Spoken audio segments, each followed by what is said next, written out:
خبر کاناډا 12,000 افغانان خپل هیواد ته لیږدولي. نور حال را سره په ویډیو کې وګورئ او ډیوه کلیک چینل در سره سبسکرایب کړئ.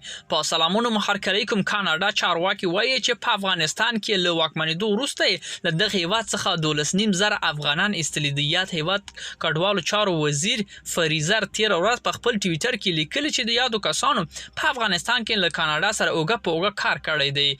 د ستاینه کوي چې هغه په خبره د لیږدول شو کسان له ډلې د تیر شنبې په ورځ له 314 کسان د پاکستان له لارې له کاناډا ته لیږدولي دي. هغه دغه راز یاده کړې چې لا دوی هم د هغو افغانانو ایستلو هوډ لري چې په افغانستان کې د کاناډا سره ګډ کار کړی دی.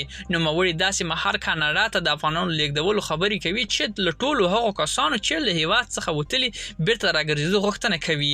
ملګرو دا و زموږ چمتو شوی ویډیو. که ستاسو د ویډیو په اړه کوم نظر پیشنهاد لري موږ سره په کومنټونو کې شریک کړئ او د لا ښکلو ویډیوګانو لپاره له موږ سره پاتې شئ. تر بیا ښې چارې.